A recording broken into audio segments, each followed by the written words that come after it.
We do acknowledge po that there are blanks na po doon sa BICAM report na pinirmahan ng BICAM and niratify ng Pinay. Yes, so notwithstanding any typographical errors or any adjustments that are needed as a result of amendments, I authorize naman po ang technical staff ng both House and Senate to make all of these necessary corrections. And just to clarify or to reiterate, at the point of signing by the BICAM members, ay lahat naman po ng appropriations amounts have already been decided upon.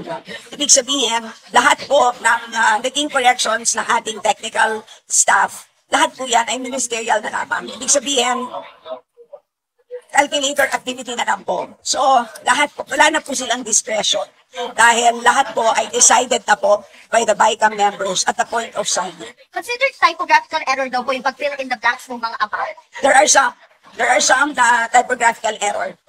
Dahil yung iba doon ay makikita naman because the enrolled bill is available for the perusal of the public. Nasa archives na po. So, computation na kumbaga po, yung sinasabi yung numbers kaya wala doon. Kasi technical sa omnibus motion po, i-allow yung paglagay yung numbers kumbaga. Dahil lang po na hindi siya error, hindi siya mistakes, di ba? And there is another omnibus provision doon sa BICAM na in case na magkaiba po ang version ng printed at saka ng BICAM report, ang mag-prevail po is the printed version. Nakikita ko yung direksyon ng mga pahayag, lalo na nung Congresswoman Stella Kimbo na tinuturo yung technical working group or technical working staff ng Senado doon sa Committee on Finance at nung mababang kapulungan yung Committee on Appropriation. Kawawa naman ito. Itong mga ito, hindi gagalaw yan ng walang nag-utos. At ako'y naniniwala, mararangal at tapat yung mga naglilingkod dyan sa technical working group. Gagamitin lang sila dahil nagkaipit-ipit na. Hindi tama na ipitin yung mga nagtatrabaho ng tuwid, nagtatrabaho ng marangal dyan sa House of Representatives, sa Senado.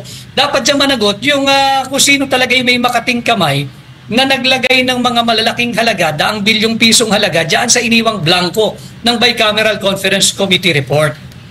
Ayun, so sa madaling salita, sila ang salarin dito. Pero ito ba ay kasama doon sa kanilang immunity? Pwede ba natin kasuhan tong mga to? Kasi bilyon po ito. At marami sila dyan. Ang sabi nga dito, mga aapat na tao lang naman dyan sa BICAM ang talagang kumokontrol niyan.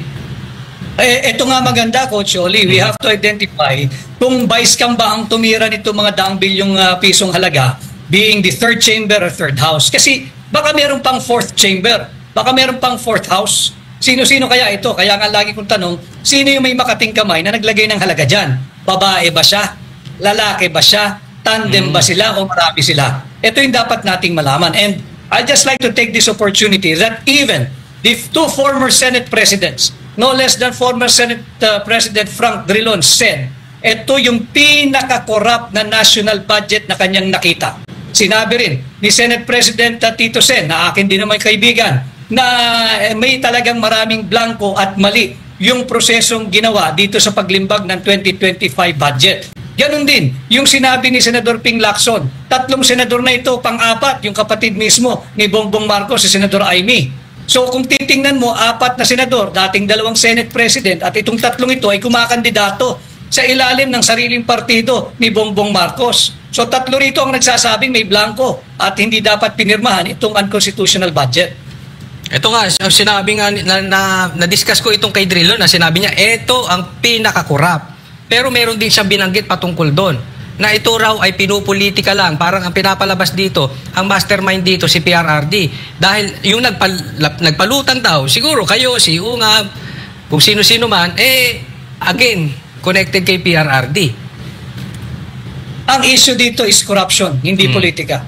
Isang malaking korupsyon ang issue dito. At walang kinikilalang politika ito sapagkat ito ay 6.325 trillion pesos lang naman. 6.325 trillion pesos na pera nating mga Pilipino na dapat tayo lahat ay makilahok sa usaping ito. Napakahalaga, napaka-importante sapagkat ito yung ating taunang budget. Hindi kasalanan ni Congressman Sid Ungab. Hindi ko kasalanan kung kami nag-file ng kaso. Dapat, ang lagi kong sinasabi, do not shoot the messenger. Ba't kayo nagagalit sa amin? Ginagabayan nga natin ang Executive Department eh.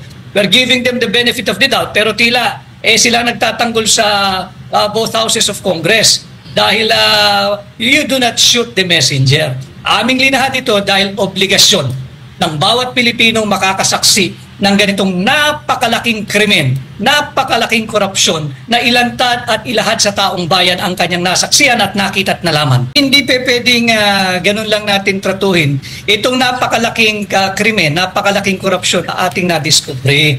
6.325 trillion ito at hindi nila pera ito, Coach Oli. Pera to ng mga Pilipino. And it is their sacred duty to take care of every centavo that will come out of public coffers. Hindi pa pwedeng blanco at hindi pa pwedeng tapos na sapagkat yung pinakita naming final bicameral conference committee report na aprobado, ratipikado, pirmado at ifinail nga sa House of Representatives Bills and Index Service or section, dito makikita mo na hindi ito ordinaryong papel. May evidentiary value ito. At ano yung evidentiary value? Merong krimen na naganap. Merong dapat managot kung sino naglagay ng mga halaga diyan sa mga patlang na sadyang iniwan ng Bicameral Conference Committee report. Hindi pa pwedeng iiwan mo yan sa technical working group o sa mga staff ng senador at kongresista. Bakit? Wala silang kapangyarihan eh. Hindi naman sila mambabatas eh. At malinaw sa konstitusyon, tangi nga lang ang mga mambabatas sa mababang kapulungan dapat magmulang any appropriation revenue or bill. Yun, attorney. Ano pong masasabi nyo dun sa sinabi ng isang congressman na kaya nyo lang daw ito ginagawa dahil gusto nyong maibalik ang pondo na hiningi noon ng Office of the Vice President? Mag-aral muna siya ng sarili nilang rules. Basahin niya yung rules, yung House of Representative Rules, Section 63 and Section 64.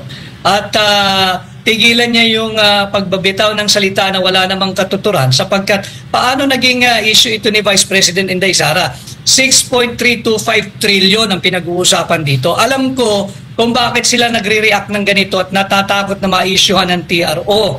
Kasi pag nag-TRO at na-declare eventually, hopefully, na ito ay unconstitutional, magre-reenacted budget tayo. Sa reenacted budget, yung budget ng 2024, hindi nila mapapakinabangan yung bilyong-bilyong pisong inilagak nila sa AKAP.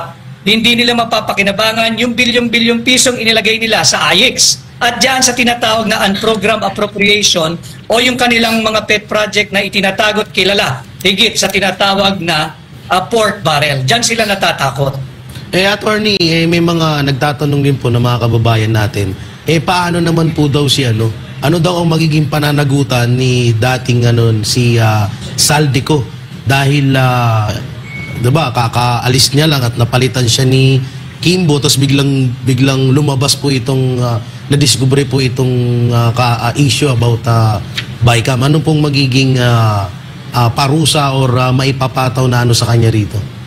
Lahat ng nakapirma doon sa Vice-Cam report, yung final Vice-Cam report na naging enrolled bill, atin yung papanagutin. We are in the process of building the case at alamin kung sino yung dapat isama dyan sa mga ikakaso pa ng grupo ng abogadong nag-aaral kung ano yung nararapat na criminal case o ano yung criminal violation committed in the passing of this full of blanks na final bicameral conference committee report. Attorney Vic, ito, banatang tanungan ha. Una, ginagamit daw nyo itong issue na ito dahil kayo kumakandidato bilang senador. Hindi, ang issue rito, hindi yung pagtakbo ko, hindi yung politika. Ang issue rito ay korupsyon. Korupsyon, korupsyon at korupsyon. Kasalanan ba naming nahuli namin kayo? Kung hindi namin kayo nahuli, di masaya kayo at nagdiriwang. Ngayong nahuli kayo kung ano-anong pagsisinungaling ang inyong ginagawa. Kaya nga ang sinasabi ko, mabuti pa yung mga konseho ng barangay, mabuti pa yung konseho ng munisipyo, ng syudad at ng probinsya. They know how to pass a lawful budget. And dagdag ko lang din, Banat Bay, yung ating mga kaibigan sa halimbawa, yung Tricycle Operators Driver Association, meron ding maliit na pondo yung mga yan. Alamin mo sila, kung papayag silang gumastos yung opisyal nila ng blanco, mag-aaway-aaway yan. Ganon din, yung samahan ng mga Jeepney Operators and Drivers Association, higit na maliit yung kanilang pondong pinapangasiwaan, pero hindi sila papayag na ang budgeting ay zero. Ganon din, yung mga nagtatrabaho sa korporasyon. Tanungin ninyo kung papayag yung board of directors na magpapasa kada departamento ng isang corporation na blanco yung kanilang panukalang budget at bahala na kung paano namin at magkakano ang aming gagastusin. Ito ay malinaw na pagsisinungaling na ito raw ay proper at prudent budget programming at pagpasa ng ating taunang budget. Kasinungalingan yan. Ano po masasabi nyo doon sa isang congresswoman na si AKA Kim Chiu? Sabi, kasi nga daw yung kanyang sagot, hindi naman importante yung blanco, importante pinirmahan yung walang blanco. Anong masasabi nyo doon? Dapat doon magalit si Bongbong Marcos dahil isinubo siya ng mga ganong klaseng pag-uugali na talagang walang respeto sa saligang batas, di bali ng blanco, importante pinirmahan na hindi blanco. Ang tanong, sino nga naglagay ng mga halaga doon sa blanco? Dahil yun ay kriminal. Bawal yun. That is a criminal violation. Yun ang atin dapat din alamin. Diretsong tanong, si Romualdez po ba yan? Hindi rin natin nalalaman, kaya nga tanong ko, lalaki ba siya? At tinatanong ko, babae ba siya? Grupo ba sila? Marami ba sila? At ito ba ay bukod pa sa third chamber or third house? Meron bang fourth chamber or fourth house na hindi natin nalalaman? Sapagkat wala nga transparency. And that's why we're demanding for transparency and eventually we will demand for accountability. Umani naman ito ng iba't ibang reaksyon mula sa ating mga netizens. Ayon kay Mayor Radok, hindi dapat ipanakot ang shutdown ng gobyerno, kung may mali dapat lang itama. Pahayag naman ni Jose Antonio, puro kasinungalingan lang ang alam ng Marcos admin, walang ibang alam kundi ang mangurakot lang. At ito naman ang saloobin mula sa ating kababayan na si Carmen Manalo, dapat magsalita na yung mga taga-technical group nila kasi sila na iniipit ng mga tiwaling congressman.